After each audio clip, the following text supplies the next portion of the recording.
welcome to my channel. We are going to be talking about tarot, and I'm very excited about this topic. I've been putting it off for way too long, just because I've been trying to formulate in my head how I'm going to touch on everything that there is to know about tarot, because there's a lot. So we'll be getting into everything in little increments here. We're just going to be doing a video series. So today we're just going to start with talking about when you get your deck. So either it be your first deck or just a new deck that you want to start working with. Here's some of my own tips that I would consider using when it comes to starting with a new deck. So first, before I start, I just wanted to say that all of this is to my own knowledge of what I've learned over the years and what I use today. I've gotten this from many different sources, one of them being books. I read a lot of books on all of this, as well as following my own intuition on what I feel is right, and also through other sources such as people I know, including my sister-in-law Ellie. She's given me so much information over the years and learning all of this stuff as well.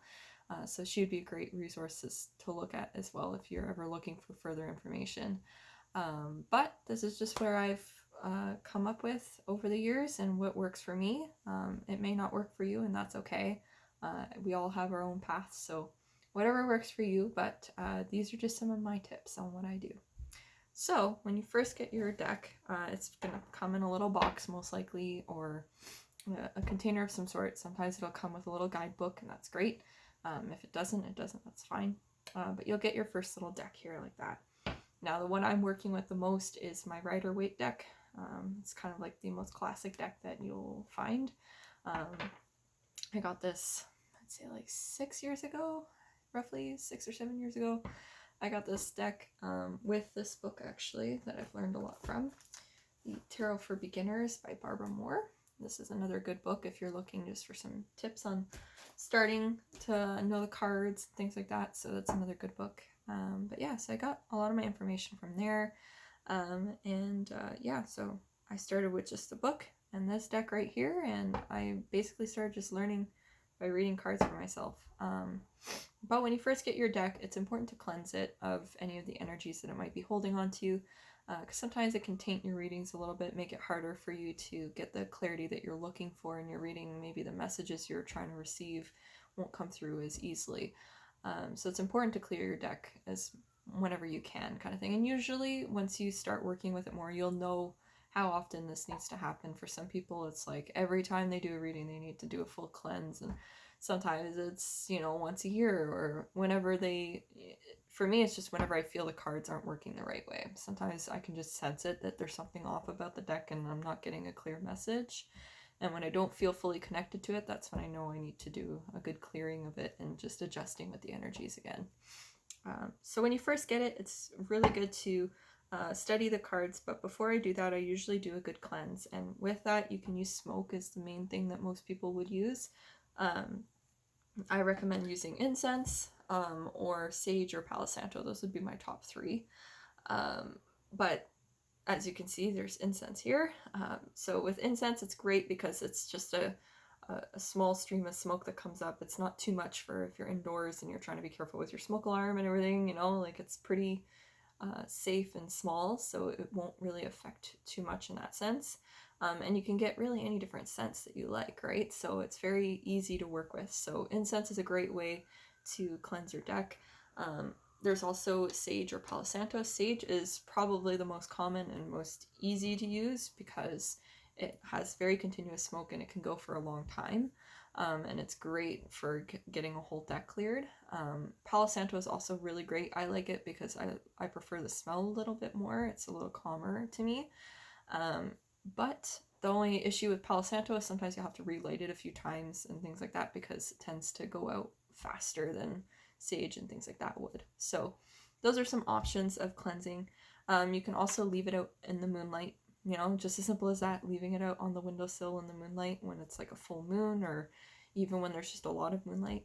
I wouldn't recommend doing it when it's close to like a new moon because it's not going to have as much power as the full moon would. So that's another way, or you can leave it out in the sun. I wouldn't recommend doing that too long. You don't want to wreck your cards, but leaving it out in the sunlight is great as well. But yeah, those are really the top choices. You really wouldn't want to use water because, you know, they're like paper. So I wouldn't use water to cleanse. And fire, you know, like again, paper. So yeah, I think, you know, using incense and things like that would probably be the best way to cleanse your deck. Once you feel that it is cleansed, and for everyone it's different. What I do with the incense and things like that is I'll usually go card by card, especially if it's like just the first time cleansing the deck. You'd want to go card by card and you study the card while passing it over the smoke, right?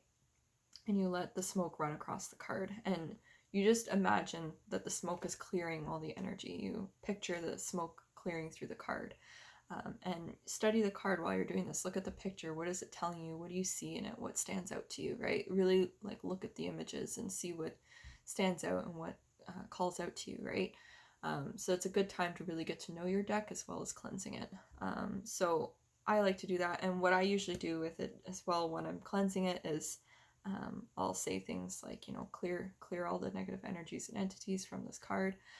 Sometimes I like to say even that I am applying that this card will only show true, clear messages to those who ask of it. There's all kinds of things, whatever works for you. You'll kind of come up with your own sayings as you go along, what feels right to you at that time. But in general, you just want to have that image in your mind that the smoke is clearing all the energy through the card. But you want to go card by card and make like a pile beside you after going through each card on the smoke and everything and studying it. And that's the best way to clear it and cleanse it. So after you're done working through your whole deck and doing that, then you can take some time to really just get to know your deck and have it close to you to really get in tune with your energies that you have yourself. What I like to do actually with a new deck is I'll take time to, when I'm doing that, I study the cards. And then I usually take a stone that I feel like kind of connects with the deck.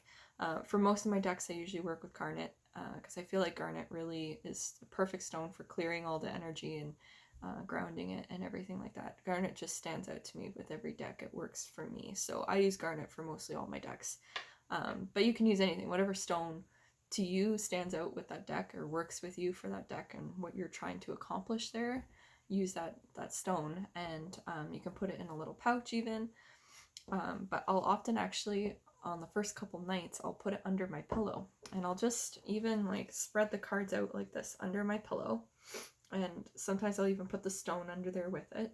And I just state my intention of what I'm looking for from this deck. If I'm looking for specific energies from it, if I'm looking just to make sure I can give guidance with it, things like that. Whatever you're looking for from that deck, state that out there so that your intentions are out in the universe, and then you can keep under your pillow for a couple nights and just keep it close to you so that way it kind of adjusts to your energies that you have.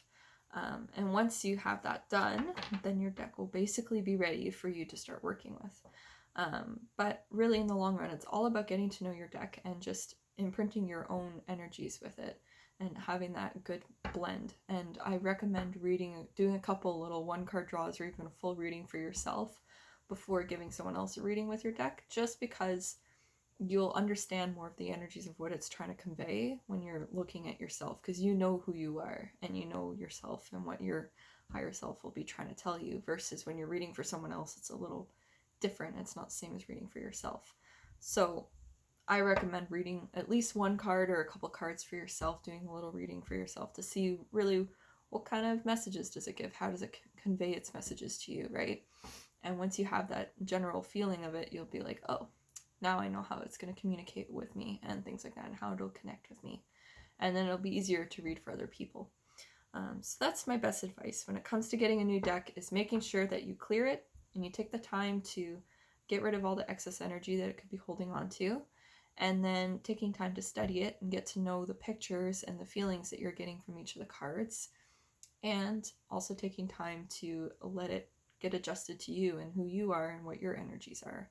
That way, those top 3 things will make your deck perfect for you. And you know what? Sometimes the deck's just not meant to be. I've had a few decks in the past where I just didn't connect with them, and there's nothing wrong with that. Sometimes it's just you like the pictures or you like something about it, but it doesn't fully speak to you, and that's okay. Those ones you can either keep or give to someone who you think will need it and will work for them, right? So that is all I have for you today. That's where we're going to start, is just on how to cleanse and work with your deck when you first get it. Our next videos are going to go more in depth into tarot and what it is and complete. So I'm excited for that whole journey with you, and I hope you stay tuned and keep along with me. So yeah, I'll have a few links in my description for you to follow if you want to check out some of my other pages and things that I offer, as well as some of my resources where I get a lot of my information. I'll be sharing those as well for you. So thank you so much for being here, and I wish you guys all the best on this journey.